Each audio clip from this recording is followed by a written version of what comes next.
Boa noite. O Instituto de Estados Convergentes da Unifesp, AC, juntamente com um grupo de pesquisa NeuroIself, organiza uma série de webinários Ética em Tempos de Pandemia, Urgência de Pensar e Urgência de Agir, todas as quartas-feiras, às 18 horas. Esses webinários, que ocorrem semanalmente, eles ficam gravados e disponibilizados no site do IEAC. Hoje, temos a honra de receber o professor Sérgio Adorno, do Departamento de Sociologia da USP. Malu, por favor. Agradecemos imensamente, e só para situar a nossa plateia, o professor Sérgio Franca Adorno de Abreu é bolsista de produtividade do CNPq, nível 1, graduado em Ciências Sociais pela USP e doutorado em Sociologia pela mesma universidade, com pós-doutorado pelo CESDIP na França. Ele é professor titular em Sociologia da Faculdade de Filosofia, Letras e Ciências Humanas da USP, coordenador científico do Núcleo de Estudos da Violência da USP, presidente da Associação Nacional de Direitos Humanos, Pesquisa e Pós-Graduação, representante da área de Ciências Humanas e Sociologia e membro do Conselho Técnico-Científico da UFES, consultor dos Cadernos de Saúde Pública da Fiocruz, comendador da Ordem Nacional do Mérito Científico pelo Ministério da Ciência e Tecnologia, membro do Conselho Consultivo de diversas das mais prestigiosas revistas científicas nacionais e internacionais na sua área de atuação. Ele também é responsável pela Cátedra Unesco de Educação para a Paz, Direitos Humanos, Democracia e Tolerância e foi coordenador científico do projeto CEPID da FAPESP, Building Democracy Daily, Human Rights, Violence and Institutional Trust. Ele tem uma larga experiência na área de sociologia, com ênfase em sociologia política, atuando principalmente nas temáticas de violência, direitos humanos, criminalidade urbana, controle social e conflitos sociais. Com vocês, professor Sérgio Adorno. Então, boa noite a todos e a todas. Meu agradecimento ao convite formulado pelo professor Ivo para participar desse webinário, promovido pelo Instituto de Estudos Avançados Convergentes da Unifesp.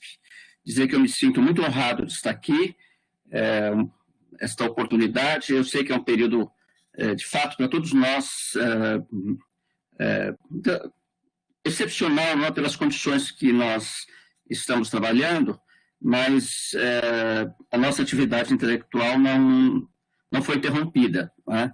Então, é um prazer estar aqui e poder expor um pouco sobre temas com os quais eu trabalho, né, e venho trabalhando em termos da minha campo de investigação, e poder também abrir um debate, uma discussão.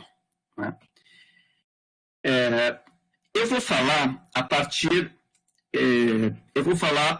com base num projeto de pesquisa que eu estou iniciando, né, com o apoio do CNPq, justamente minha bolsa de pesquisa do CNPq, e que trata do problema da legitimidade da violência nas sociedades contemporâneas, não é?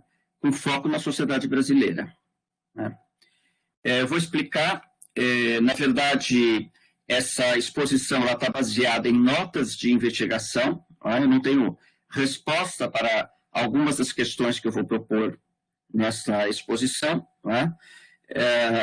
Eu tenho, na verdade, algumas pistas, cenários teóricos, conceituais, não é? Metodológicos, não é?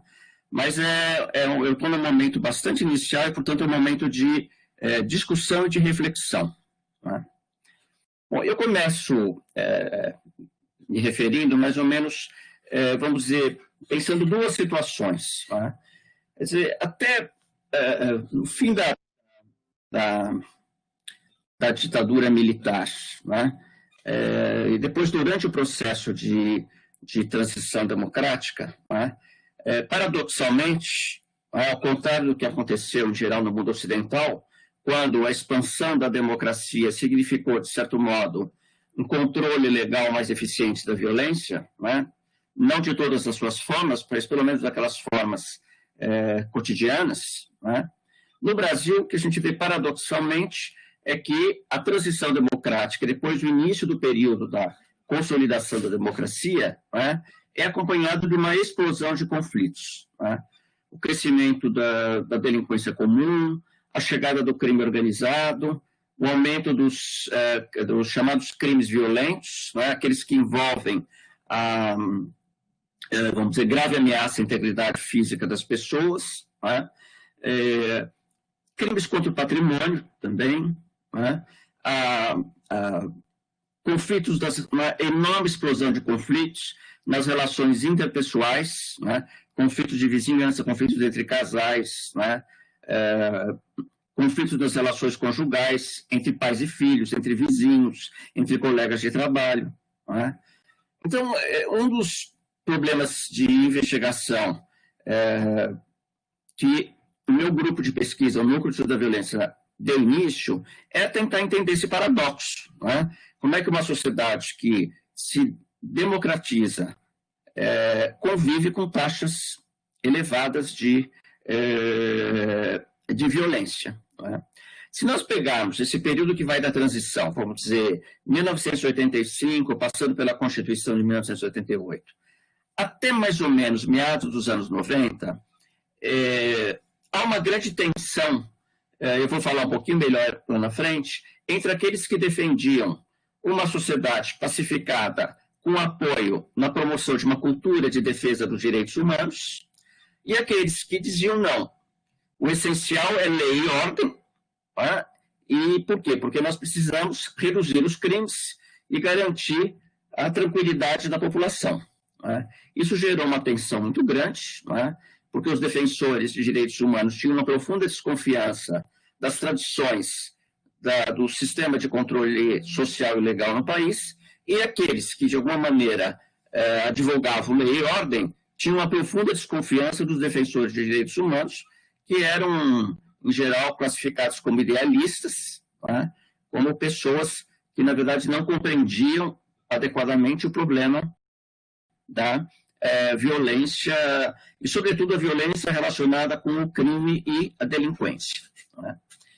Bom, desde o período da transição, multiplicaram-se no Brasil diferentes organizações, ONGs, movimentos da sociedade civil, organizações governamentais, tentando, de alguma maneira, construir alternativas à violência, propor políticas públicas de segurança, e, de alguma maneira, construindo uma nova polícia, um novo sistema de justiça que pudesse, ao mesmo tempo, fazer frente ao crescimento da violência, oferecer tranquilidade à população nos termos do Estado Democrático de Direito.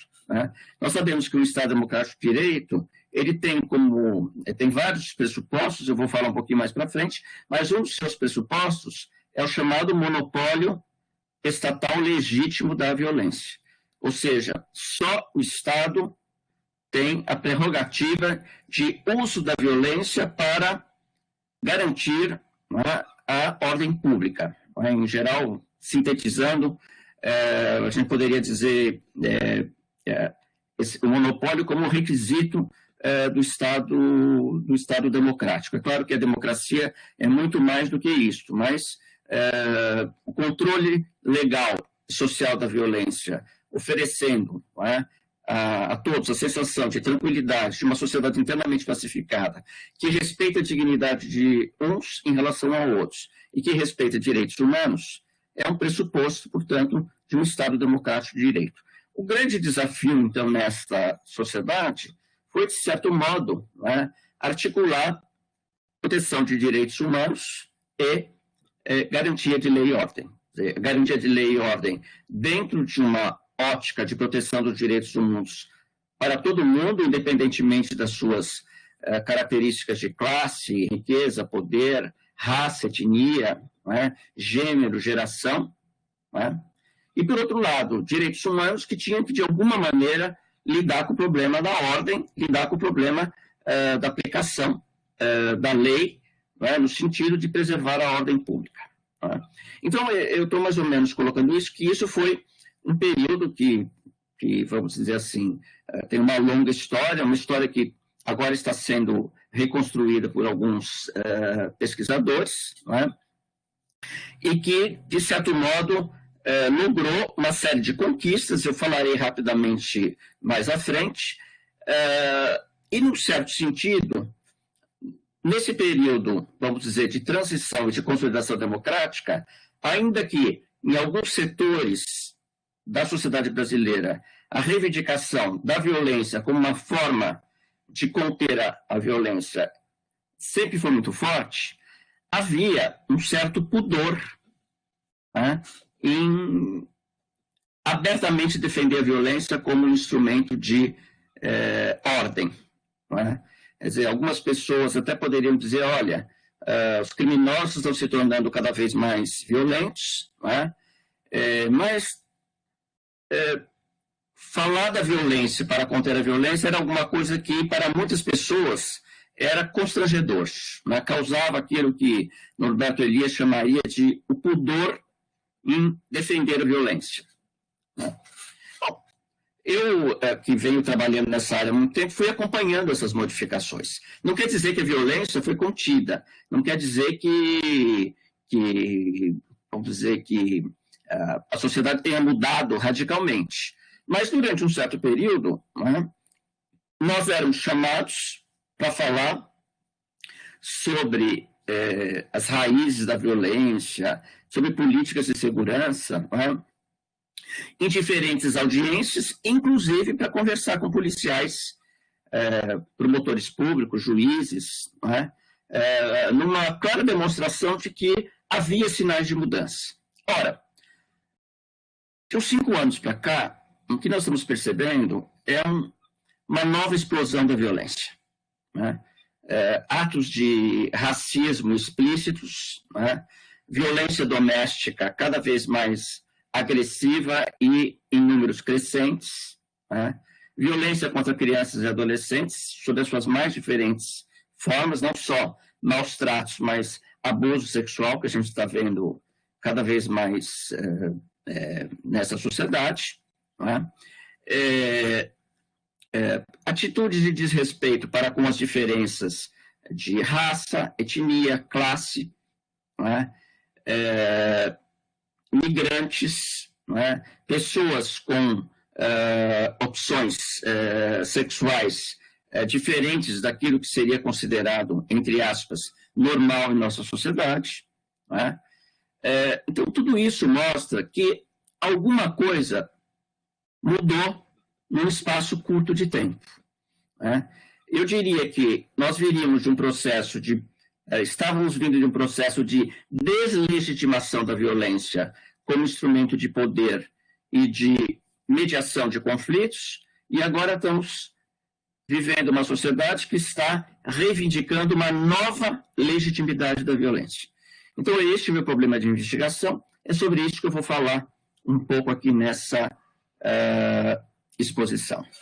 Eu vou começar por uma afirmação de um sociólogo francês chamado Michel Viviorca, que estudou não só a violência, mas estudou o problema do racismo e das migrações na França.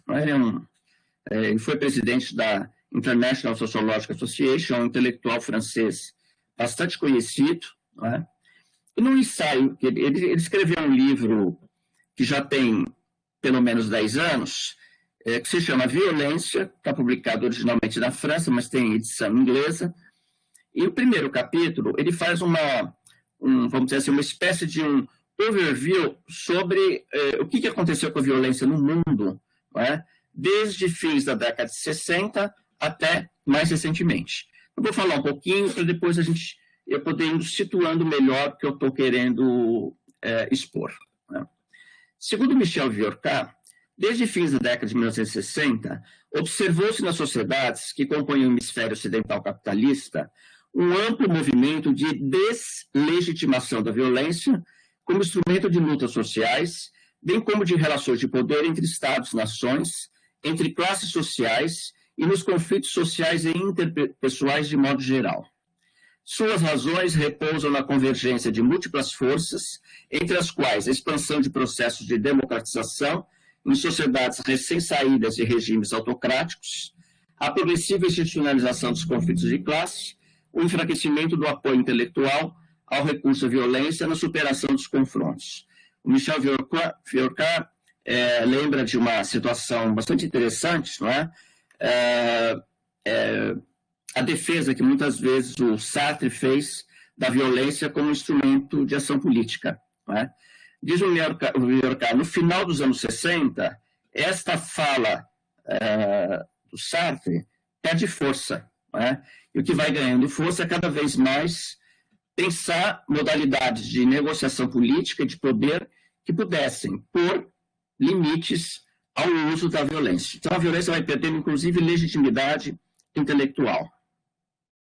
No Brasil, logo após o retorno da sociedade ao regime democrático, houve verdadeira explosão de conflitos entre forças do passado e forças comprometidas com a transição e consolidação democráticas, sobretudo embates entre críticos ferozes dos direitos humanos e os seus defensores, ou seja, defensores dos direitos humanos. Após a promulgação da Constituição de 1988, ampla mobilização da sociedade sobre diferentes modalidades, movimentos sociais, organizações não governamentais, centros de pesquisa, formadores de opinião, foram, pouco a pouco, introduzindo mudanças nesse cenário. Até fins de 2010, ainda que houvesse manifestações de apoio à violência, na melhor hipótese de uso abusivo da força na contenção do crime urbano, apoiar publicamente o emprego da violência, sem quaisquer freios morais, não era tão usual e extensivo entre diferentes grupos sociais. Por certo, entre essas percepções e os fatos, sempre se observaram oscilações, até porque, ao longo do tempo, as diferentes modalidades de violência conheceram um movimento ascendente.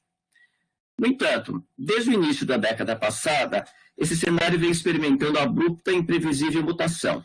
Uma verdadeira explosão de conflitos sociais e interpessoais tem se acentuado e se espraiado por distintos grupos e classes sociais, estimulando confrontos entre pessoas conhecidas e desconhecidas, emprego desmesurado e cruel da força fatal, intolerância religiosa em relação aos costumes, polarizações e radicalizações de toda sorte, conduzindo rapidamente a manifestações explícitas de ódio e de desejo de eliminação do outro em contendas com distintas motivações, classe, pobreza, raça, gênero, sexualidade, entre as razões mais frequentes.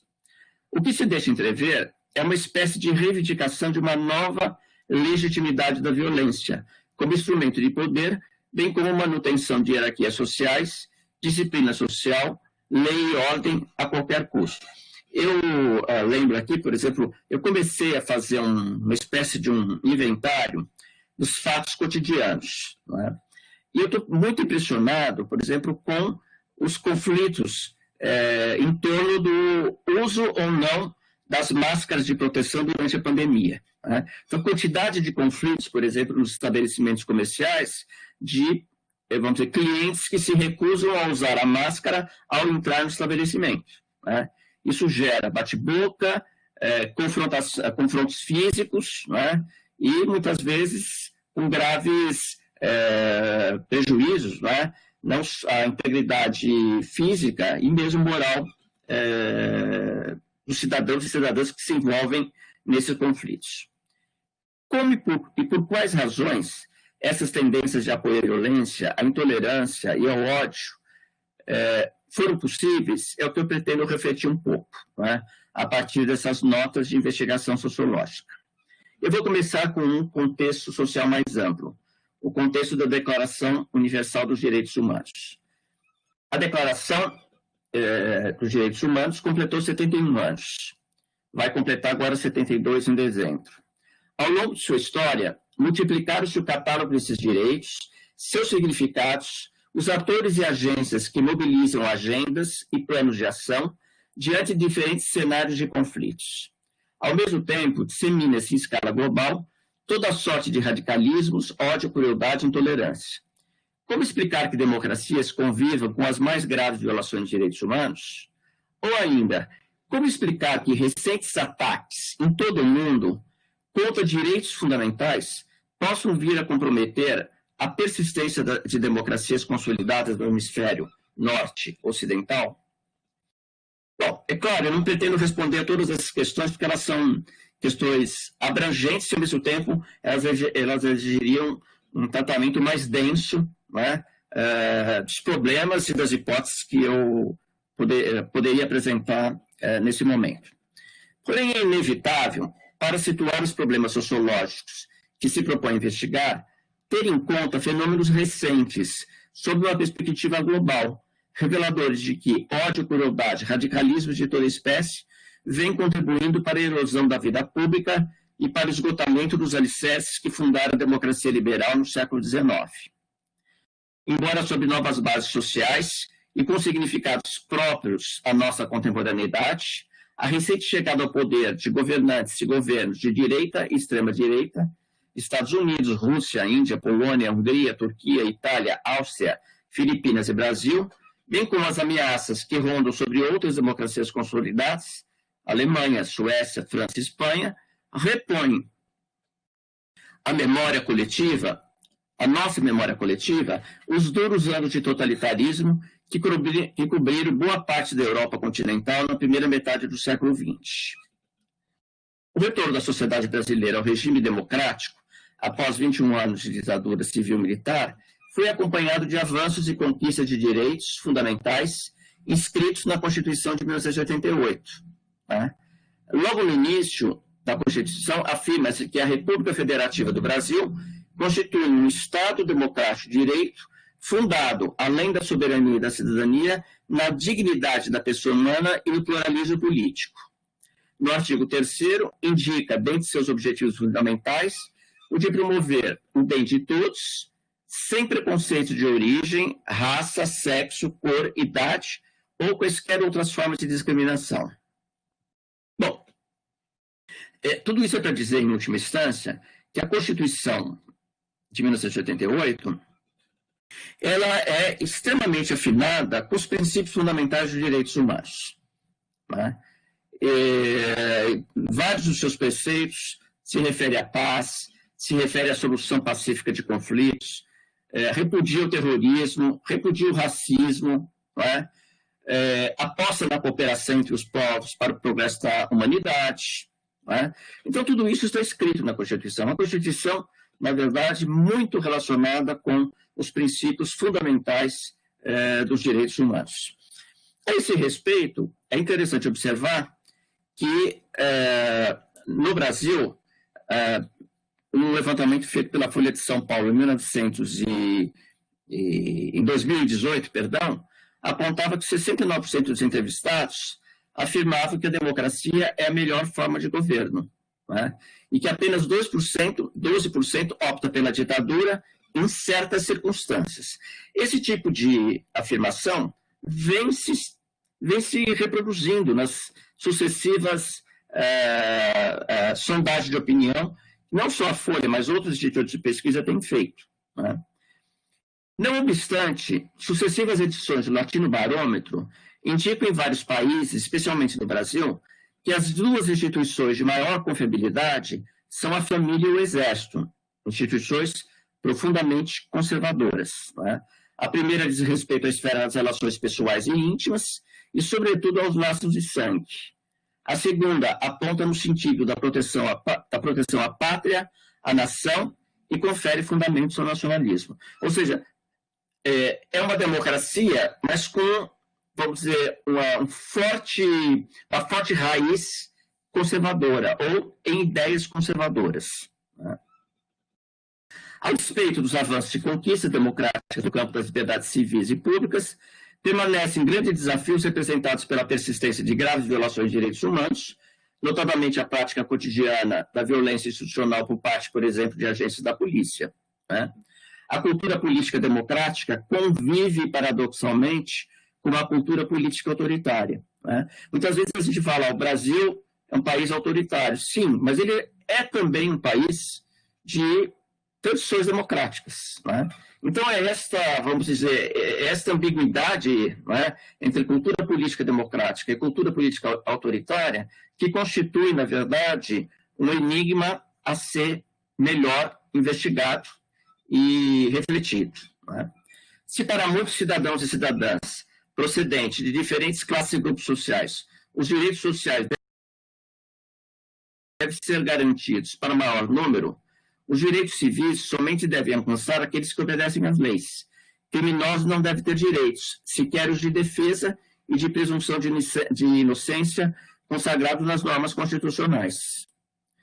Mais recentemente, durante o último pleito eleitoral, que elegeu governantes para postos majoritários para o mandato de 2019-2022, muitos de nós fomos surpreendidos com manifestações que agredem direitos consolidados, estimulam perseguições a grupos sociais, ameaçam a estabilidade das instituições públicas, recusam respeitar acordos internacionais firmados entre o Brasil e organismos internacionais e apelam à violência do Estado contra civis suspeitos de cometimento de crimes ou socialmente construídos como indesejáveis entre aspas, né? Negros, gays, migrantes, refugiados internacionais e mesmo os perfis de mulheres, né? As feministas por excelência. Muitas dessas manifestações vêm impregnadas de valores religiosos e moralismo conservador, sobretudo em relação aos costumes na vida pública e privada. Essas manifestações, expressas sob distintas narrativas e com ampla repercussão, mediante apoio nas redes sociais, ganharam recentemente larga aceitação entre expressivos segmentos da população brasileira. Elas estimulam e, ao mesmo tempo, legitimam a formação de grupos militantes que muitas vezes se atribuem tarefas de limpeza social nos bairros e nas ruas, mediante emprego ou ameaça de emprego da violência. No caso das milícias, por exemplo, né, é um exemplo a ser investigado. Né? Não sem razão, vem fortalecendo correntes de opinião favoráveis à flexibilização do Estatuto do Desarmamento e ao acesso de maior número às armas de fogo. Por suposto, os 69% dos cidadãos brasileiros ou estrangeiros que vivem no Brasil, ao apoiar a democracia, estão apoiando sua arquitetura constitucional. Não parece, portanto, razoável acreditar que, dentre esses, uma também elevada proporção apoie posições tão radicais à direita que justamente neguem todos os direitos previstos no Pacto Constitucional.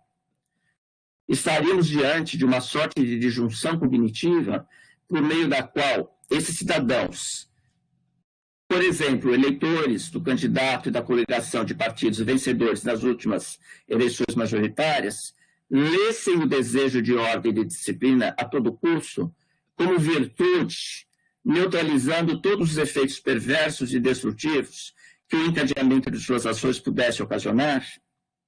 Estaria na radicalização e polarização social, a qual vimos testemunhando há poucos anos, os sinais de que o tecido social estaria já esgarçado e as bases sociais da democracia teriam se deslocado para direções antes jamais imaginadas? Estaríamos diante de um fenômeno da erosão da ordem pública no Brasil, do qual o apoio à violência, em suas formas mais graves, representaria o sinal mais agudo? Logo, é preciso esclarecer que esse projeto não pretende o julgamento do governo atual, né? Ou dos seus aliados no Congresso ou nos governos estaduais. Né? Não é um projeto sobre o governo Bolsonaro. Né? Seu objeto principal insere-se em uma das questões clássicas da sociologia, qual seja a das bases sociais e institucionais que fundam, por assim dizer, entre aspas, o espírito de uma época. Eu estou pensando aqui em autores como Mannheim, Hannah Arendt, Lionel Richard, Hans Magnus Stenberger, Hobsbawm, Beatriz Sarlo e Jeffrey Alexander. Todos eles, de alguma maneira, tentam entender estes fenômenos enfechados neste conceito espírito de uma época. Trata-se de um fenômeno cujos contornos teóricos e empíricos não são fáceis de precisar. Para alguns, o espírito de uma época é definido como tempos sombrios, tempos de desencantos, tempos de crise da crítica racional da razão, tempos de ilusão no progresso, tempos de paixões desenfreadas, tempos de ausência de freios morais e mesmo de anestesia moral, tempos onde prevalece a impossibilidade do agir, tempos presentes. Certamente um espaço conceitual nebuloso que convém investigar per si.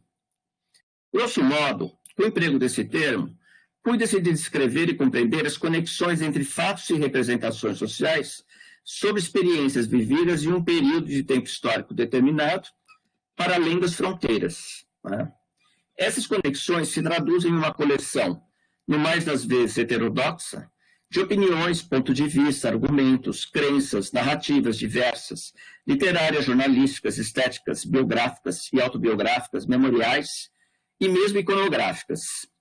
Embora nem sempre coerentes entre si, desproporcionais, exageradas ou tímidas, no conjunto colocam em confronto o fim de uma era e a emergência de novos tempos. Perfilhar seus fios condutores leva, inevitavelmente, à decifração do curso das mudanças sociais, um ofício dos sociólogos desde o nascimento de sua disciplina no século XIX até os nossos dias.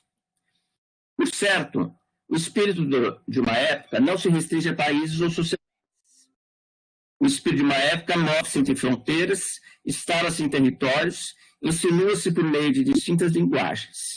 Em uma primeira aproximação, pode-se dizer que o espírito de nossa época é caracterizado por uma onda de conservadorismo, em especial nos domínios da política, da cultura e da subjetividade.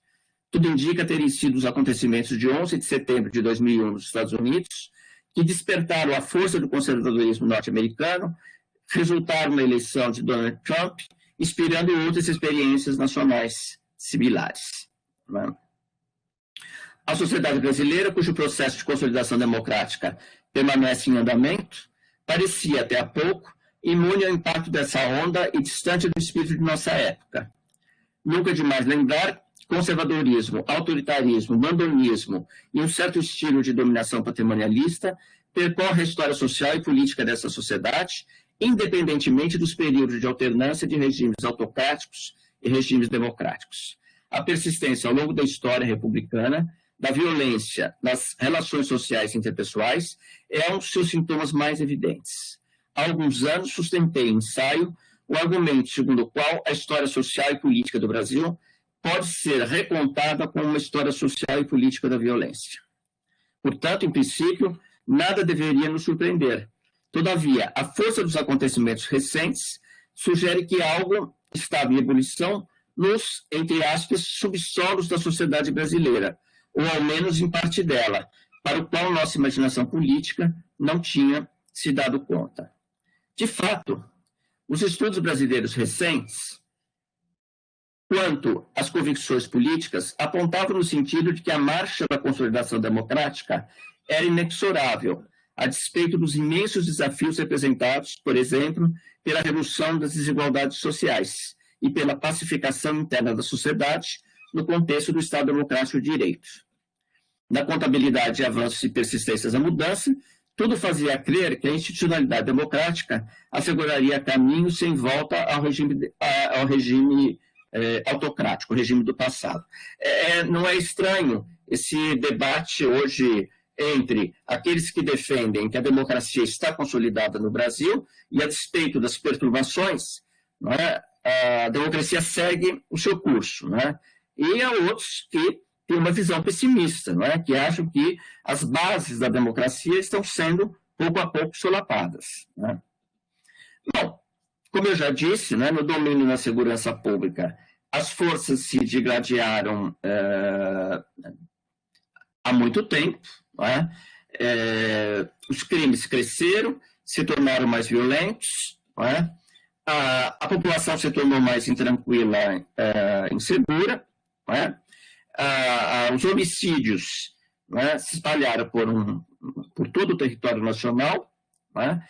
E esse fenômeno do crime organizado e da chegada das facções das prisões tem se transformado num fenômeno de grande perturbação no Brasil inteiro, né?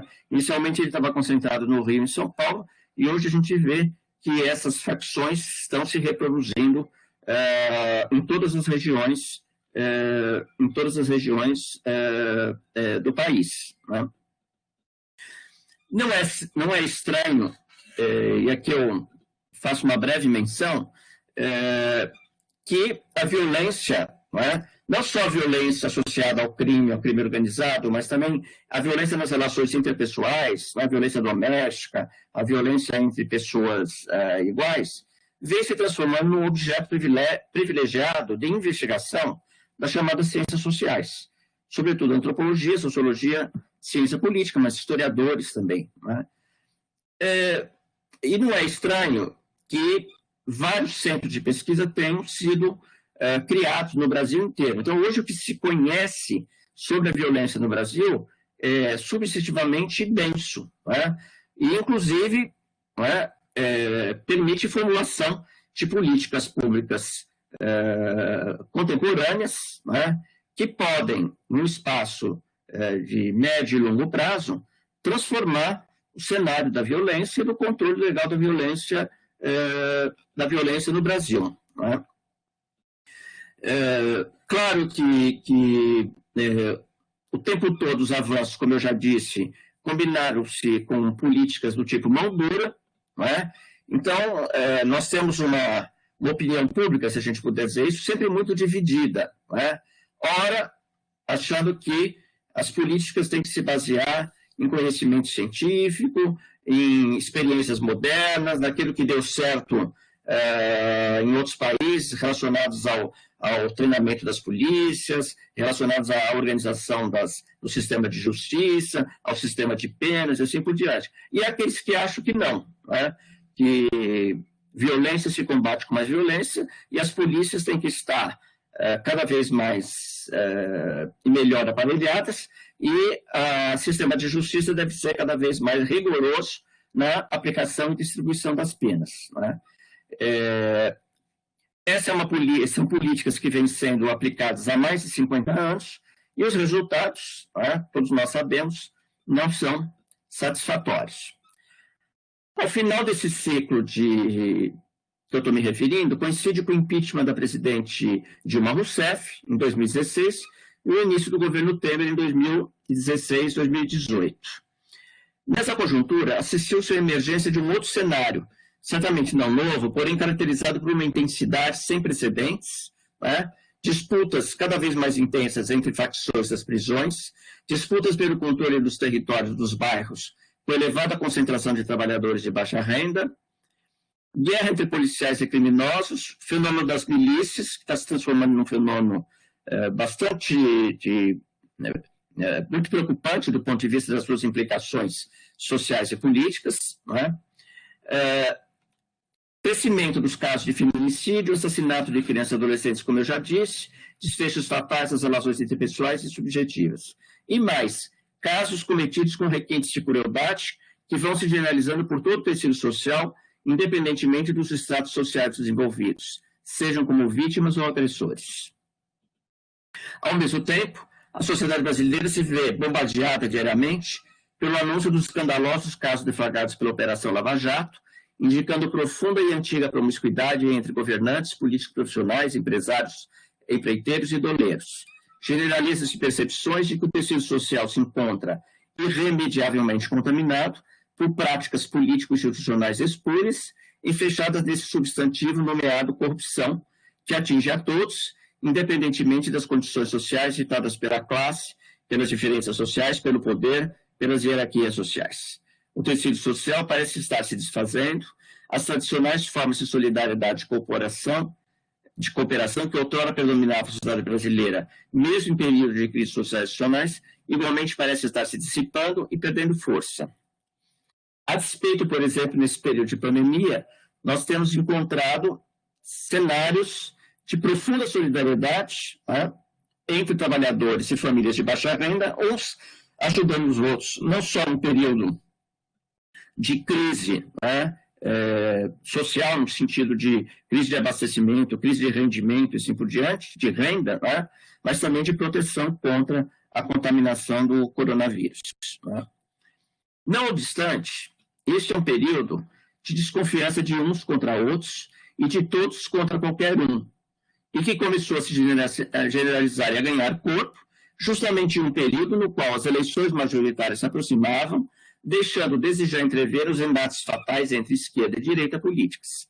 A violência entra, uma vez mais, na ordem da política do cotidiano, porém sob novas configurações. Bom, para ir finalizando, eu vou transcrever um cenário que ilustra essas tendências recentes. Desde a véspera das eleições, muitos de nós, sobretudo identificados, grosso modo, como intelectuais, não depositávamos crédito no êxito eleitoral de um candidato com pouca penetração social, sem vínculos com movimentos sociais, sem uma liderança política clara, e concorrendo por um partido sem projeção nacional. Muitos acreditavam que as suas opiniões eram rústicas, muitas vezes atentavam contra princípios fundamentais da democracia e de proteção dos direitos humanos, e que dificilmente conquistariam a maioria do eleitorado. É certo, como já apontam vários analistas, que o núcleo duro de conservadorismo mantinha sua presença como herança do regime autoritário no Brasil. Mas, no nosso julgamento, reconhecia que sua força era limitada e não lograria sucesso na campanha eleitoral. Não sem razão, as análises de cientistas políticos, concentrando-se em cálculos eleitorais, em alianças políticas, na futura composição do Congresso, no papel das instituições confiadoras dos princípios democráticos, dominavam os debates. Nossos olhares ficaram como que obliterados pelo circuito Curitiba-Brasília. As eleições aconteceram e os resultados estão aí. Com a intolerância, os apelos ao emprego de meios cruéis no tratamento de criminosos, a recusa de todos os princípios que regem sociedades democráticas legalmente pacificadas, o não reconhecimento da diversidade de gênero, étnica, racial, geracional, regional, que funda a sociedade brasileira. Como tudo isso, em curto espaço de tempo, e como um rastilho de pólvora, teria conquistado o eleitorado que votou no candidato majoritário? Como não se surpreender com agudas e graves fraturas no interior das relações sociais? Refletindo sobre o que se passou com boa parte das famílias brasileiras, talvez encontremos pistas para a resposta. Além da minha experiência pessoal, conversei com muitos amigos, colegas da universidade de profissão. Todos estavam vivendo experiências de famílias divididas, cortadas ao meio, brisées, para usar um termo francês, trincadas. Todos estavam passando por experiências muito semelhantes. A interrupção do diálogo afetivo entre pais, filhos, irmãos, cunhados, parentes, amigos de infância, pessoas conhecidas e próximas. Esse processo conheceu etapas, entre as quais, primeiro, a intensificação das piadas politicamente incorretas, satirizando as desigualdades de gênero, classe, raça e etnia. Muitas piadas põem em relevo maus, entre aspas, hábitos sociais de pessoas simples, comuns, tais como vestimentas inadequadas, corpos disformes e parcialmente à mostra, ou as associavam a animais, isto é, reduzindo-os à sua condição natural, como se não pertencessem ou fizessem parte da humanidade, chamado processo de exclusão moral. Paralelamente, seminam-se sem quaisquer interditos, xingamentos, palavrões, preconceitos de toda espécie, tratos típicos de chamados processos decivilizatórios. Um outro aspecto é a intensificação do radicalismo.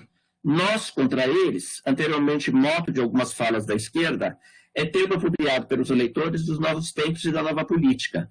Política simples, sem a complexidade do pensamento racional, científico, normativo, legalista.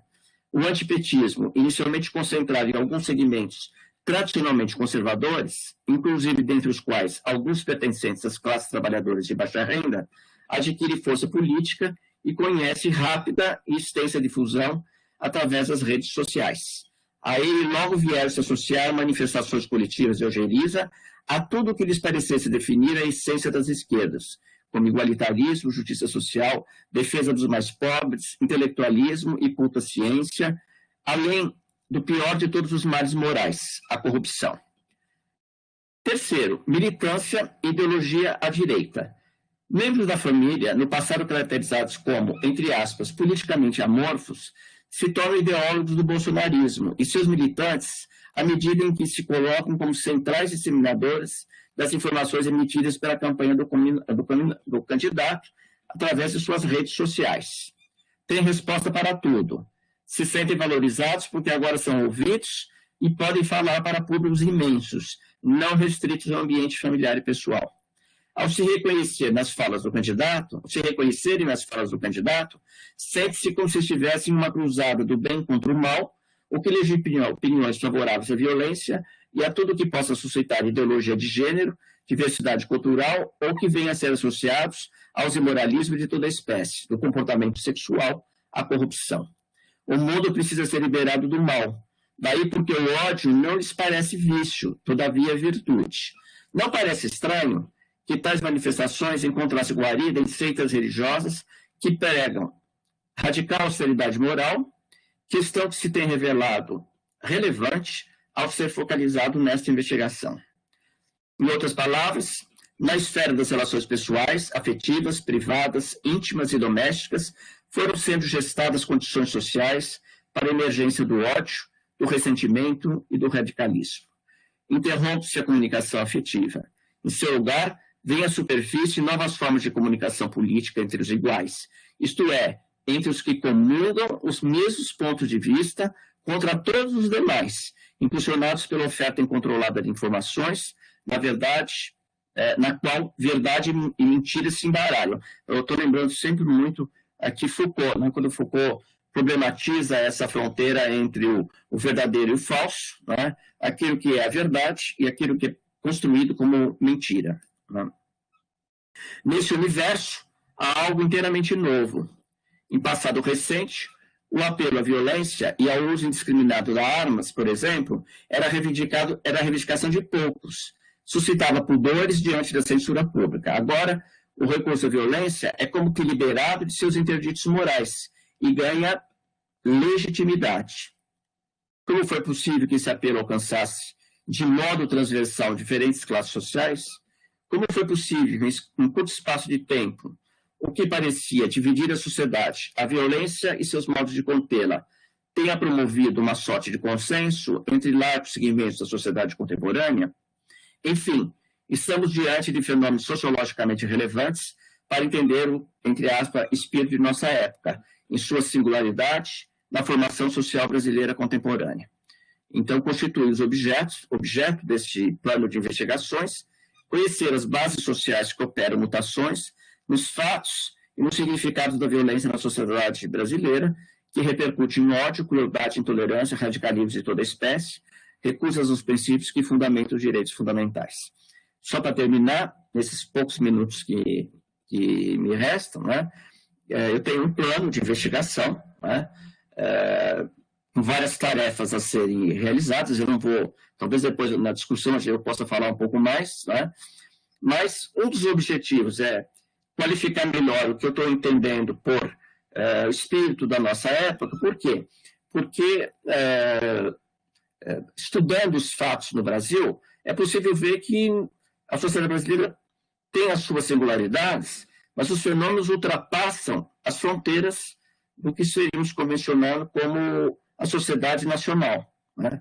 Fenômenos muito parecidos acontecem em várias outras sociedades, né, com características de organização muito diferentes, né? Então, entender, né, vamos dizer, esse cenário que transcende fronteiras é um dos objetivos da pesquisa, para poder verificar como é que eles são, de alguma maneira, traduzidos aqui. Eu me lembro muito de um livro, de uma crítica de arte, literatura, historiadora, a professora Marilise Meyer, que num livro dela, na sua obra, de uma maneira geral, estudava justamente esse fenômeno da transmigração de ideias, né? Como é que as ideias atravessavam tempos e atravessavam sociedades, né? Então, eu estou querendo um pouco recuperar essa transmigração, entender como é que se dá a recepção, por exemplo, desta nova reivindicação da legitimidade da violência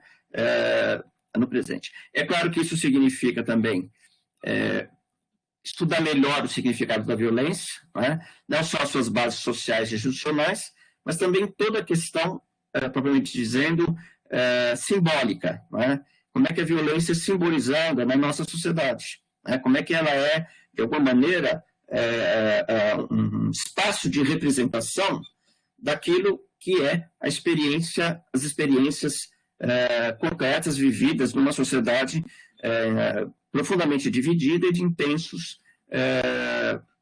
conflitos sociais, né? Quero também apontar, então, para as dimensões mais, propriamente dizendo, subjetivas e passionais da violência. Quero entender um pouco esse mundo das emoções e dos afetos, né, que constituem a base, né, das relações sociais. Um dos meus propósitos é estudar um pouco, voltar a estudar um pouco as relações de sangue, né, nas sociedades tradicionais, porque parece que essa questão está sendo renovada e requalificada, né, e entender, então, né, como é que essa nova reivindicação da violência impacta a sociedade brasileira e que novos desafios propõe para a democracia no Brasil. Há também um propósito, né, e eu finalizo com esse último minuto, que é entender um pouco as transformações no próprio conceito de democracia, né? Há um cientista político importante chamado John Keane, que também reflete muito sobre as mudanças e como as democracias se desintegram, né? E ele está estudando muito essa questão do fim das tradições da democracia liberal do século XIX e o surgimento de democracias na sociedade civil baseadas cada vez mais no que ele chama de democracias monitorizadas, ou seja, o papel das assembleias, né, no exercício fundamental de vigiar a ação dos governantes e aplicação e formulação e implementação de políticas públicas. Tá? Então, entender um pouco essas mudanças que se operam no campo democrático, né, e que tem impacto na constituição do mundo social é um dos objetivos também que eu pretendo trabalhar. Eu acho que era isso que eu queria trazer como contribuição para esse debate, e é claro que há uma longa tarefa pela frente e eu estou apenas começando. Aberto aí o debate. Sérgio, muitíssimo obrigado pela sua fala, pela sua bela disposição. Esse tema que você aborda, ele é fundamental nesse momento, em particular para nós brasileiros. Então, a sua fala é muito mais que bem-vinda. Enfim, muito obrigado por partilhar as edições todas conosco. Desde que eu estou com a palavra, eu gostaria de trazer duas questões, de forma rápida, para iniciar essa conversa com você. É o seguinte. Você começou a falar um pouquinho da ditadura. Talvez pudéssemos dizer nesse momento que havia uma violência, uma legitimidade camuflada da violência, né? A violência, ela corria solta, mas havia todo um discurso que era de outra hora. Agora, nesse momento enfim, nesse momento que houve a redemocratização, e talvez isso tenha feito água, onde há uma nova legitimidade da violência, a violência ela é explícita, né? É um momento em que a extrema-direita, enfim, uma extrema-direita brasileira surgiu, apareceu, né? E que permite essa legitimidade, enfim, não sei, que acaba legitimando uma certa forma de violência. Como você bem não estou conseguindo ouvir.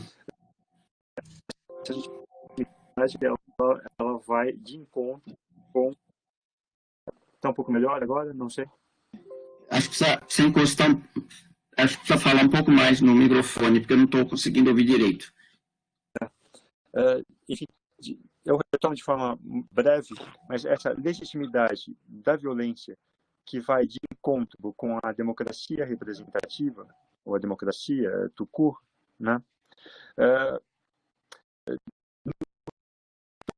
Da sua exposição, você fala de crise da democracia, né, representativa, né? Eu te perguntaria o seguinte: como a gente bem sabe, saiu recentemente um livro intitulado Como Morrem as Democracias.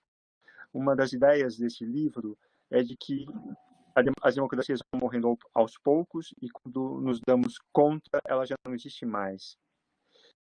O caso brasileiro vai por essa linha ou não? Agora, no final da sua fala, você falou de uma outra democracia, da possibilidade de uma democracia com outros contornos. ou estaríamos nesse caminho em que este confronto que há, esta impossibilidade entre... Ivo, eu não entendi completamente, porque o áudio não estava bom para mim. Eu vou tentar ver como é que eu estou pensando um pouco. Tudo isso que eu estou formulando são hipóteses. Claro, como hipóteses, elas podem ser derrubadas ao longo da investigação. É claro que falar em processo de legitimidade e legitimação, que são aspectos relacionados, mas não são a mesma coisa. Uma coisa é você pegar o processo pelo qual determinadas ideias vão se tornando consensuais, e aparece como uma espécie de imperativos da ação social e política. Outra coisa é você falar vamos dizer, no processo já consolidado, na qual as ideias estão enraizadas. Então, há que se fazer essa diferença e, evidentemente, eu pretendo entender melhor esses dois âmbitos, ainda que eu entendo que eles estão inteiramente relacionados. O problema no Brasil é que você nunca teve uma efetiva deslegitimação da violência.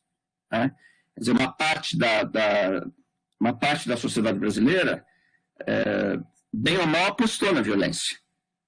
Entendeu que diante das ameaças do crime ficando cada vez mais violentas, o uso da violência era aceitável, tolerável, e muitas vezes imperativo. Então, eu diria para você que, no Brasil, eu tenho que trabalhar com a hipótese que um fio de legitimidade permaneceu no longo da história. Agora, o processo de democratização abalou bastante isso. Quer dizer, quando eu ia no começo, mais jovem, ia falar para públicos, profissionais, moradores de vários bairros da cidade, policiais, formadores de opinião, frequentemente você sempre tinha aquela pergunta: mas os bandidos estão matando, as crianças estão assassinando. Então tinha uma coisa mais ou menos de ordem moral, que era muito forte. No espaço de 10, 15 anos, essa interpelação não era mais tão presente. As pessoas queriam discutir soluções, queriam que a gente ajudasse a pensar caminhos.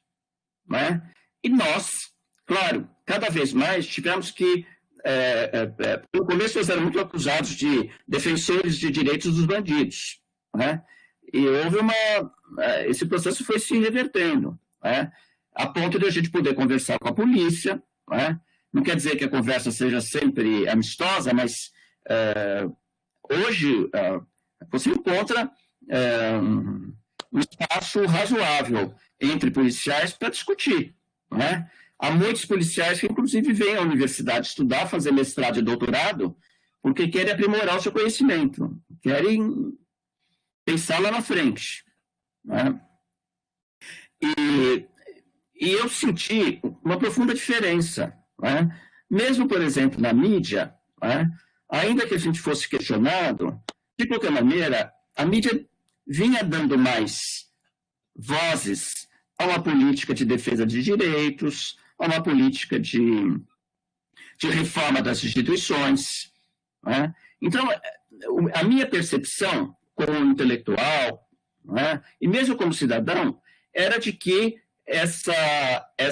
vamos dizer, aquele forte apoio anterior estava se enfraquecendo a ponto de as opiniões favoráveis aos direitos, etc., fossem pouco a pouco se cristalizando e se consolidando.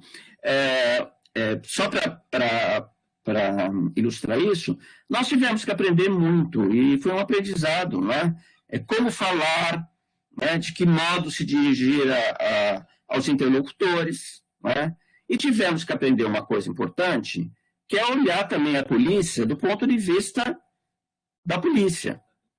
Porque apesar de você ter policiais que usam arbitrariamente da força, né? Alguns que estejam muitas vezes envolvidos em negócios escusos, a grande maioria, né, trabalham, inclusive, em condições de trabalho muito adversas, muito ruins, né? E eles vivem uma situação de insegurança e de medo o tempo todo. Então, nós também tivemos que incorporar isso. Então, por exemplo, um dos assuntos que nós estamos atacando muito agora é a questão da saúde mental dos policiais e o problema do suicídio. Nós tivemos que enfrentar essa questão. Não dá para a gente, porque nós temos que entender que essas situações de confronto, né, que muitas vezes são desejadas por uns, não são desejadas por outros. Né? Então, é tentar entender como é que essas ambiguidades estavam sendo, vamos dizer, encaminhadas dentro da sociedade democrática que estava avançando. Era uma etapa de investigação. Agora, a sensação que eu tenho é que houve uma ruptura. Né? Pode ser que o resultado da investigação me diga, olha, não houve ruptura. Na verdade, tudo era assim. Né? Mas a impressão que eu tenho, pela minha experiência de pesquisa, é que houve uma ruptura. Agora, o que a democracia tem a ver com isso? Eu acho que embora eu concordo que a sociedade brasileira mudou muito, né? Quer dizer, tanto do ponto de vista das suas formas de organização, etc., né? É uma sociedade mais informada, né? As pessoas, de alguma maneira, têm acesso às informações, né? Embora com enormes déficits educacionais, né?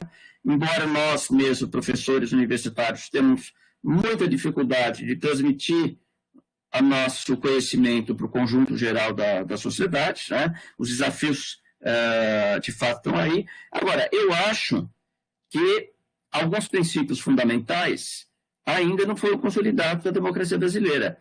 E nós já estamos numa fase de atravessar essa crise da democracia liberal, baseada na representação social e política, baseada nos partidos, etc., sem ter cumprido essas tarefas fundamentais. Então, por exemplo, em várias sociedades há violência. Né? Se pegar na Europa, tem violência, nós sabemos que tem. Mas os cidadãos ficam indignados. E, ao ficarem indignados, eles exigem políticas consequentes. Né? Exigem que as polícias ajam diferentes, se transformem. Né? A gente vê, por exemplo, os casos de violência racial praticada pela polícia nos Estados Unidos mostram a extrema indignação que move cidadãos americanos brancos e não brancos. Né? Então, o que eu diria é que nós não atravessamos ainda uma certa qualidade da democracia, que é, na verdade, ter um núcleo de bem comum tão consolidado, a partir do qual certos princípios não se abrem mão. Por exemplo, o direito à vida. Eu não posso conviver numa sociedade onde o direito à vida para brancos e negros sejam todos iguais. Eu não posso conviver numa sociedade onde morar no bairro, vamos dizer, de classe média e morar na periferia representa padrões de segurança completamente desiguais.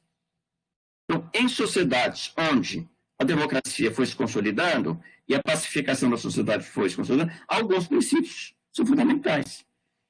A polícia matar um cidadão sem uma justificativa plausível do porquê esse recurso foi o último recurso utilizado numa situação de tensão, não é aceitável. Né? Então, é um pouco isso. Eu não sei se eu entendi bem a tua pergunta por causa do áudio, para mim, que não estava muito bom. Mas eu penso um pouquinho por aí.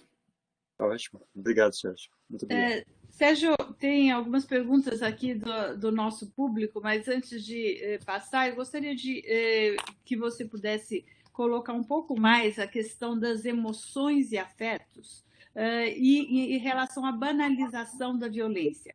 Até que ponto o acesso à informação, de uma certa maneira, torna as pessoas um pouco insensíveis? O fato de você ver a exposição na mídia todo dia de violência, não só na vida real como na ficção, o quanto que isso faz com que haja uma banalização da violência e, por outro lado, o fato de que a maioria dos nossos jovens hoje não viveu como nós vivemos o período da ditadura e o espalhamento de fake news como uma tentativa de reescrever a história com cores muito mais brandas, como se não tivesse havido uma série de violências contra a sociedade associado ao declínio da educação pública.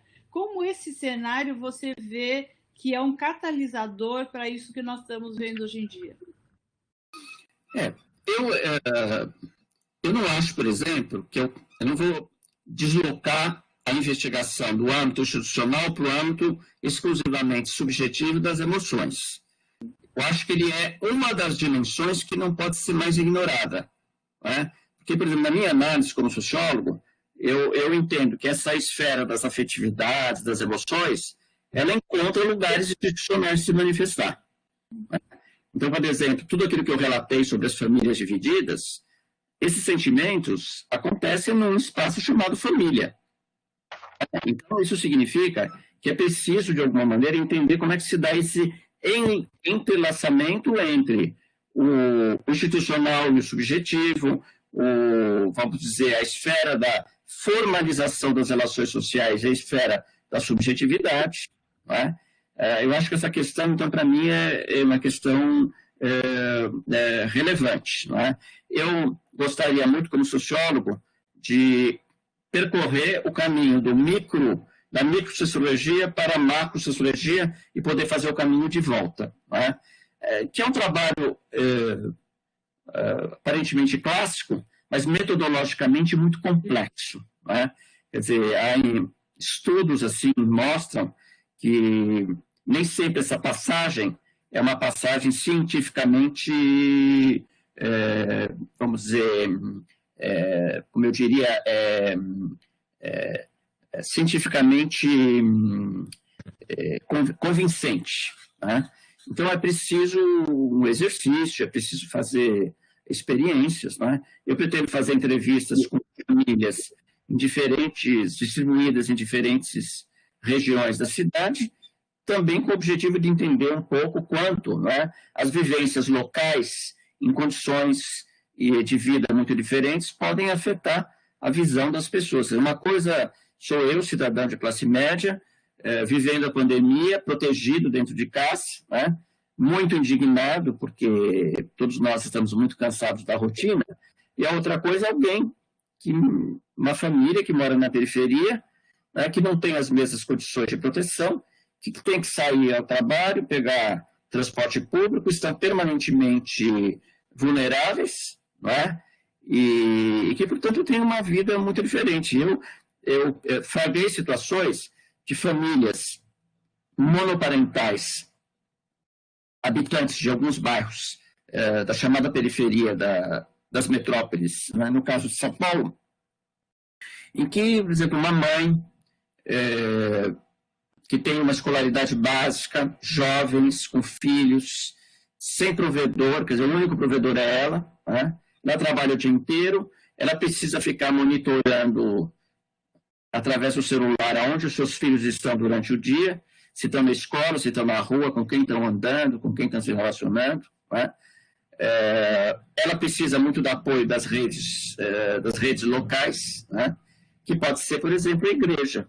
Né? A igreja da esquina pode ter possibilidade, por exemplo, de uma parte do dia acolher essas crianças para atividades lúdicas, complementação de ensino, coisa parecida. Essa cidadã, o que ela quer? Ela quer ordem, certo? Ela quer viver uma situação em que ela possa trabalhar, obter o seu rendimento, manter a sua família em condições de dignidade.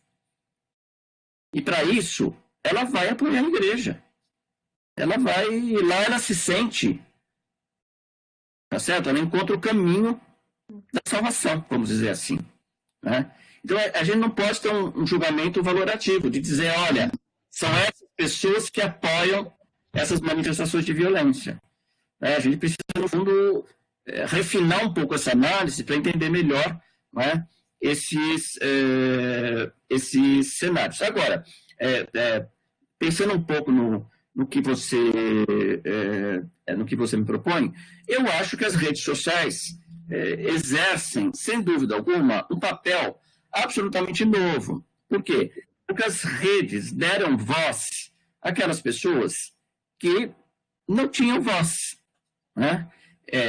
Nós, engraçado, né? Nós cidadãos, cientistas sociais, filósofos, né? Sempre achávamos que o cidadão mais simples possível tinha direito à voz. O que as redes fizeram?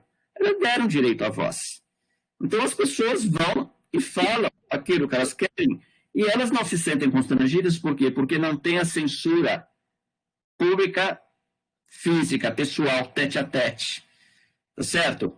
Se eu receber uma crítica ao meu comportamento, eu apago. Ou eu respondo agressivamente. Né? Quer dizer, eu ganhei um poder e uma autonomia sobre a minha liberdade que eu não tinha antes. E que leva a uma inconsequência. E gera um encadeamento de situações que produzem efeitos que diríamos são forças contrárias ao que nós imaginamos ser uma sociedade democrática, pacificada, justa e assim por diante. Né? Então, eu acho, agora, não se trata de você criticar as redes sociais e não se trata de você censurar as redes sociais. O problema é que nós vamos ter que ver como é que esse fórum de comunicação pode se reverter em benefício da construção de uma sociedade mais solidária, mais justa, mais igualitária. Que as pessoas não possam falar, mas se sintam responsáveis pelo aquilo que elas falam. Né? É um pouco isso, eu pensaria um pouco por aí. Marisa? Sim. Professor, boa tarde. Muito obrigada pela exposição sobre todas as questões envolvendo essa crise da democracia.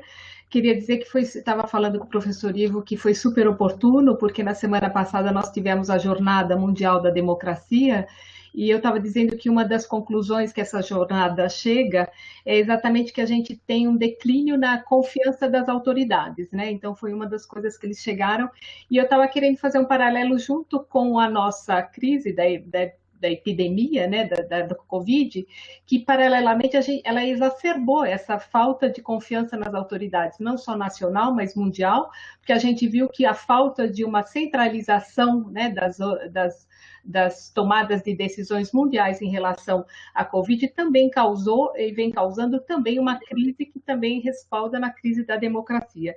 E, ao mesmo tempo, eu vi que, então, a gente tem, eu só estou trazendo a discussão para o âmbito da pandemia, para a gente fazer um paralelo. Então, a gente tem uma crise de autoridade exacerbada pela pandemia. A outra conclusão que veio, tem um rapport que chama, um dossiê Global Democracia e Covid, e que ele mostra exatamente que das outras epidemias, a falta de confiança nas autoridades é que fazia a diferença em como essa crise sanitária iria se resolver. Então, é interessante também porque você tem uma questão de democracia, de crise nas autoridades, e dizia que quanto mais a sociedade acreditava nas autoridades, melhor ela tinha uma resposta a longo prazo na questão de saúde. E só para finalizar, digamos, a análise junto com a Covid, tem uma declaração, né, do presidente da Organização Mundial da ONU, né, e ele dizia assim que a pior ameaça, né, para a democracia é a própria pandemia, quando na verdade ela não é muito bem organizada. E ele colocava os principais problemas da pandemia como enfraquecimento da democracia, a questão de você ter medidas de controle de informação, porque agora, em função do controle da epidemia, você controla as informações, então você permite que determinadas informações sejam colocadas e outras retiradas, o aumento de web vigilância e o adiamento das eleições.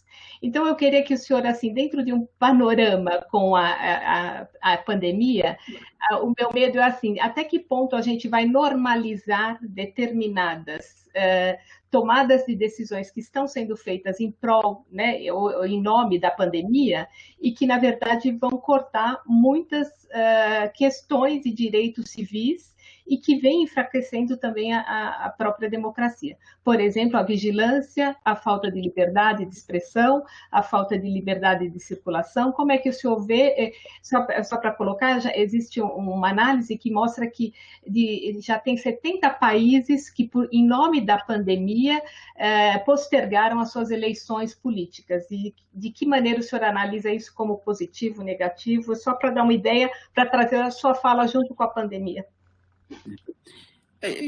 Olha, são muitas questões, de fato, né? É difícil poder dar uma resposta, né? Eu, como sociólogo, eu tendo a encarar a mudança como um processo inexorável, né? Ainda que a ação humana possa retificar caminhos, né? Então, eu vejo mais ou menos o seguinte, quer dizer, nós estamos numa era, quer dizer, quando eu falo assim, os nossos novos tempos, eu estou, de certo modo, entendendo que alguns princípios e valores que regiam, de certo modo, a civilização ocidental, que regiam a nossa sociabilidade no mundo moderno, estão profundamente perturbados. Eu gosto da palavra francesa bouleversé, ou seja, nós não sabemos muito mais como nos conduzir, né? O problema da condução do comportamento, né? Todos nós, por exemplo, somos pessoas razoavelmente críticas e recebemos as informações, por exemplo, através das redes sociais, e temos alguma capacidade de filtrar as informações e saber o que a gente passa para frente, o que a gente passa, etc. Agora, quantas e quantas vezes a gente também já não passou fake news achando que era informação de interesse público, não é? Então, eu diria mais ou menos assim, há uma perturbação das balizas que legitimavam aquilo que poderia ser considerado certo e errado, justo e injusto, verdadeiro e falso, né? Então, por exemplo, hoje você vê disseminar uma série de informações sobre a pandemia, né? E você não sabe mais qual é a informação verdadeira, né? Então, por exemplo, de repente aparece coisa do tipo assim, tome vitamina C porque a vitamina C aumenta a imunidade. E todo mundo começa a passar, porque imagina, né? Que mal vai fazer isso? Aí vem uma autoridade e diz, não tem nada a ver. A vitamina C é importante, etc, etc, mas ela não vai curar, né? Então, o que você tem? Você tem uma profusão de informações que tornam, né, uma verdadeira, vamos dizer, uma incerteza diante de como se conduzir, né, de como se comportar diante das situações que nós estamos vivendo e, sobretudo, dos dilemas, né? Essa é uma coisa absolutamente. Agora, é claro que isso tem a ver com o quê? Com a crise das antigas autoridades, né, ou das autoridades emergentes com a modernidade, sobretudo ciência, né, e autoridade política construída, né, e fundamentada nas regras da democracia liberal, né, baseada no voto, na representação, né? Então, a confiança numa autoridade tinha a ver tanto com o processo de eleição, como a eleição foi realizada, quanto com a capacidade de governar e de atender expectativas das pessoas. Se o governante frustrasse as expectativas, você tem a chance de nova eleição, né? Parece que hoje nós estamos vivendo um período em que esse mecanismo está se transformando, né? As eleições são livres, abertas, etc, etc. Porém, parece que o problema da eficiência e da eficácia política estão completamente alteradas, né? Há problemas no campo político muito complicados, né? Quer dizer, muitos de nós veio da geração de que movimentos sociais, protestos, tinham uma forte influência nas decisões políticas, né? Então, por exemplo, se nós reuníssemos 1 milhão de pessoas na rua, nós podíamos barrar uma iniciativa no Congresso considerada impopular, inadequada ou coisa parecida. Hoje, nós não temos mais essa garantia. A gente pode protestar, etc, etc. E muitos dos nossos representantes para eles é como se isto nada acontecesse. É como se houvesse uma disjunção entre a força política, que é a base da representação, e a representação enquanto execução de políticas. Não é? Então, tem uma mudança substantiva aí, o que é fazer política, não é? Como fazer política. Não é? Então, por exemplo, você entra com um programa e você mente ao longo do tempo, e isso significa governabilidade. Então, de fato, é um problema. Agora, a outra questão que eu acho que é a mais grave é, num certo sentido, eu não acho que é totalmente, mas, num certo sentido, a negação da ciência. Né?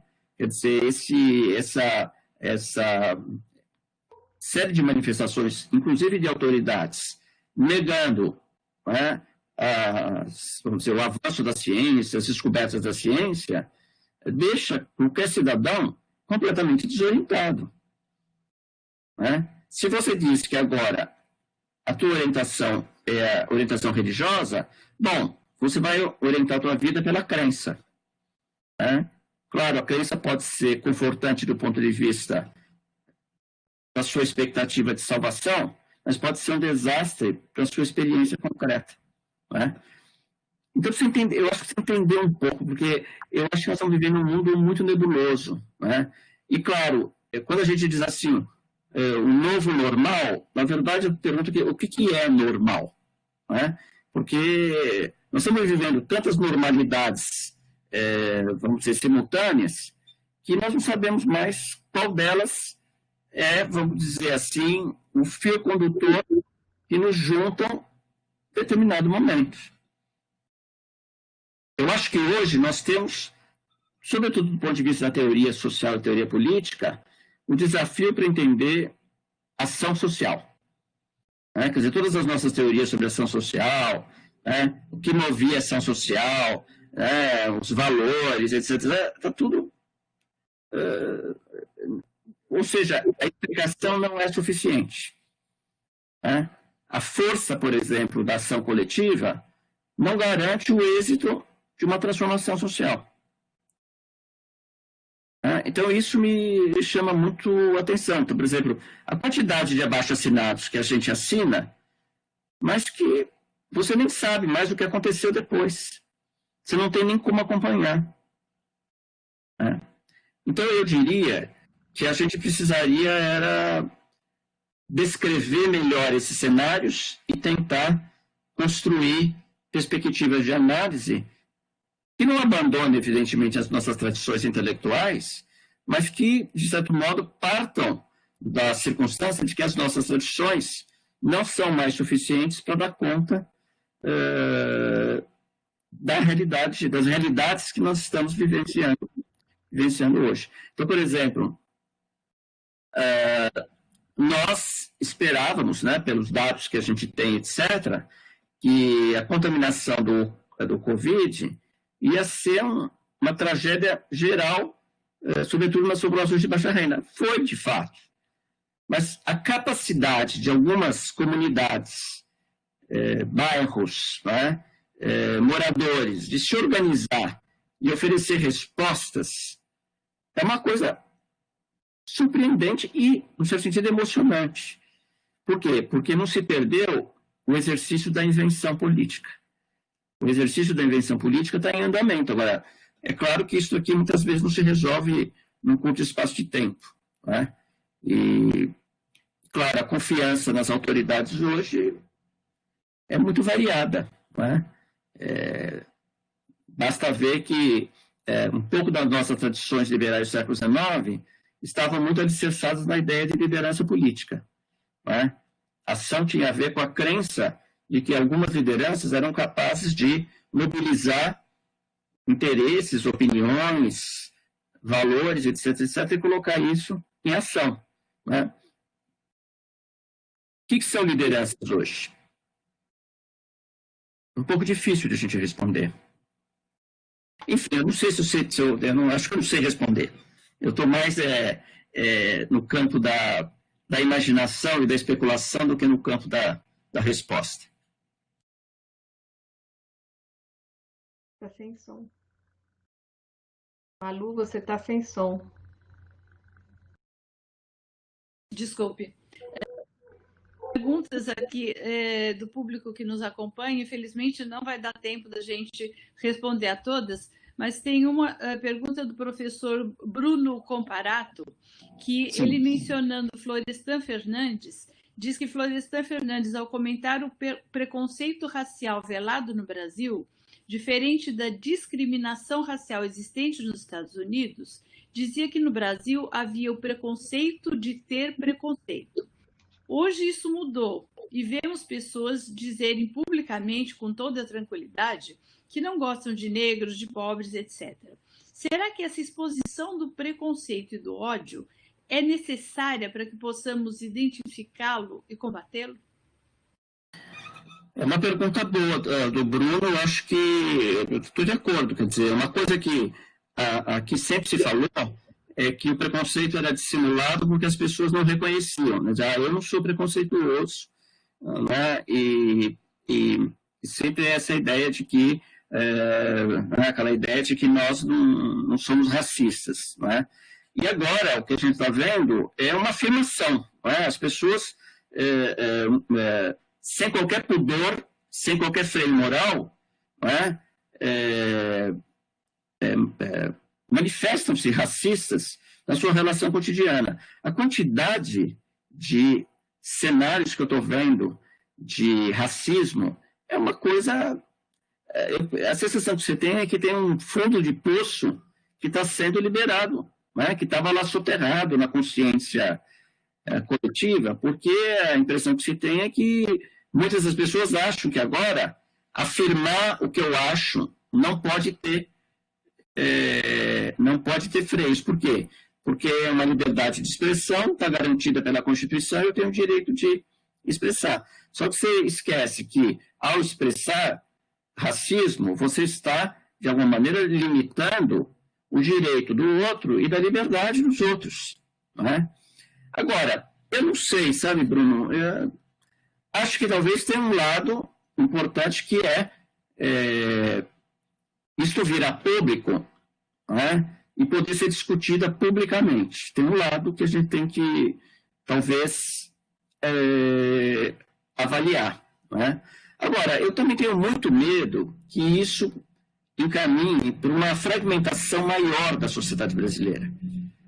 Quer dizer, se nós começarmos, de alguma maneira, imputar ao outro, o tempo todo, características depreciativas, no sentido de minimizar, limitar direitos, de atribuir, vamos dizer, naturezas que não são reais, etc., você está, de alguma maneira, dizendo, olha, a minha tribo é que vale, e, portanto, eu encerro o território na minha tribo.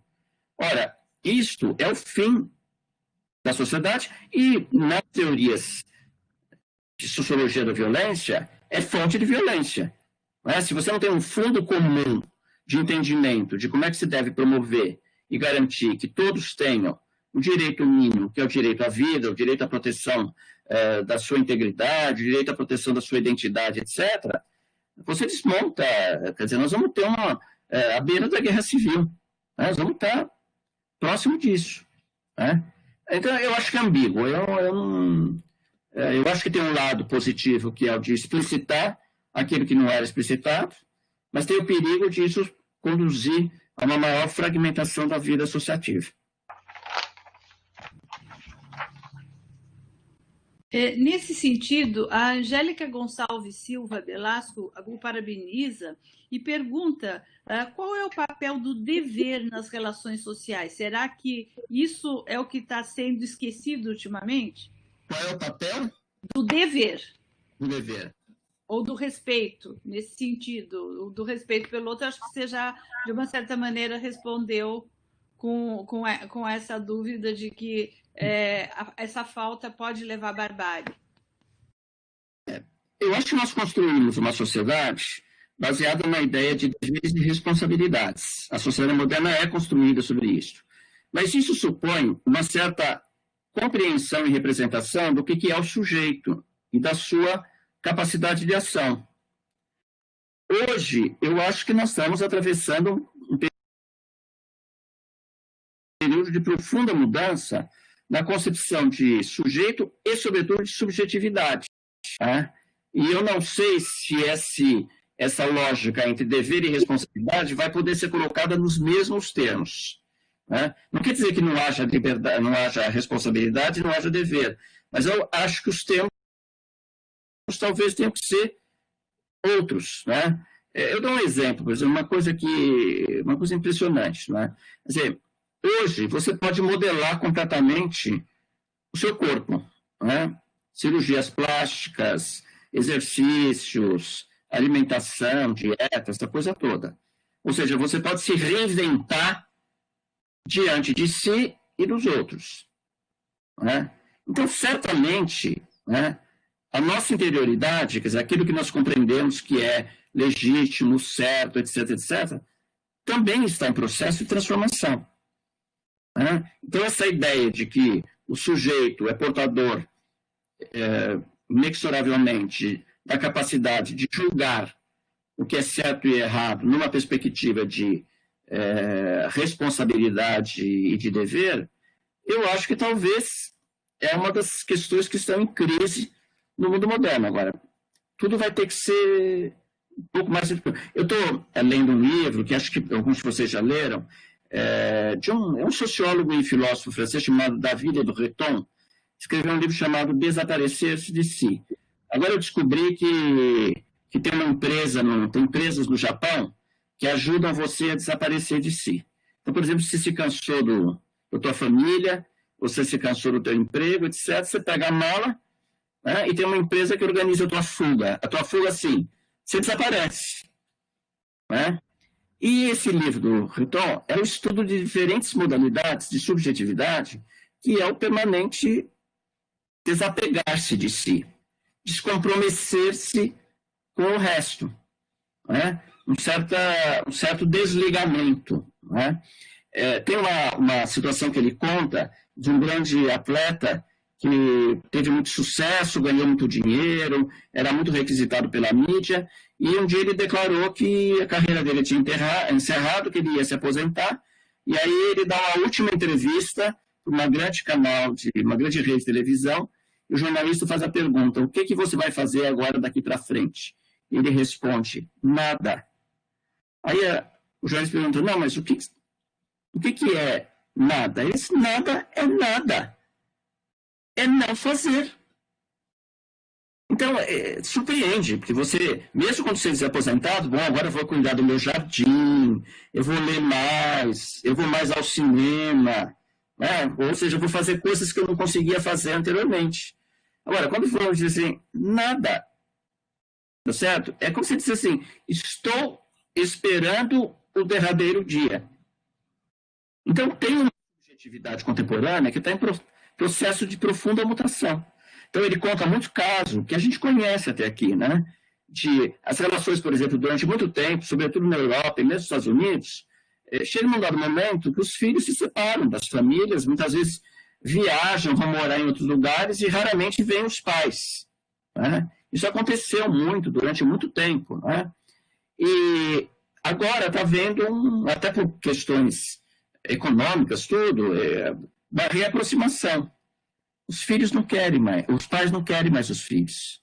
Os pais querem ficar distantes. Eles dizem: já fizemos o que tínhamos que fazer, agora vocês cuidem de vocês, eu quero ficar no meu canto. Então tem uma subjetividade que nós somos construídos. Né? Eu aprendi como sociólogo que o fundamento das sociedades modernas é a divisão social do trabalho. E o que é a divisão social do trabalho? É cooperação. E cooperação o que é? Interdependência. Eu não consigo mais viver isolado. Né? Minha vida está implicada na vida do outro. Bom, nós estamos vivendo um processo em que a divisão do trabalho está produzindo um efeito completamente diferente. Não a agregação, mas a desagregação. Não sei se responde a tua pergunta, mas eu acho que a gente teria que pensar um pouco por aí. Obrigada. Ivo? Bem. Bom, sim, as questões são muitas, né? Porque o tema, como eu disse há pouco, enfim, ele é do momento, a questão da violência, em particular no Brasil e numa situação pandêmica, né? É fundamental todas essas reflexões, todas essas questões que você nos trouxe, Sérgio. Então, já exploramos bastante, eu diria. E bom, eu queria então agradecer novamente por ter aceito estar aqui conosco. Muito obrigado de novo. Eu espero que a gente possa voltar a conversar num outro momento, né? Enfim, isso. Muito obrigado também. Agradeço as perguntas. E também estou à disposição para uma outra oportunidade. E agradeço a gentil acolhida. Obrigada, professor. Muito obrigada. Boa noite a todos. Essa nossa conversa vai ficar disponibilizada depois no site do IEAC, né? Então, quem não teve a oportunidade de vê-la do início ao fim, poderá ver daqui a alguns dias no site do IEAC. Muito obrigada. Tá bom. Obrigado. Uma boa noite. Boa noite a todos. Na próxima semana, na próxima quarta-feira, às 18 horas, teremos mais um webinário. E esse webinário vai ser uma mesa com pesquisadores de integridade na pesquisa,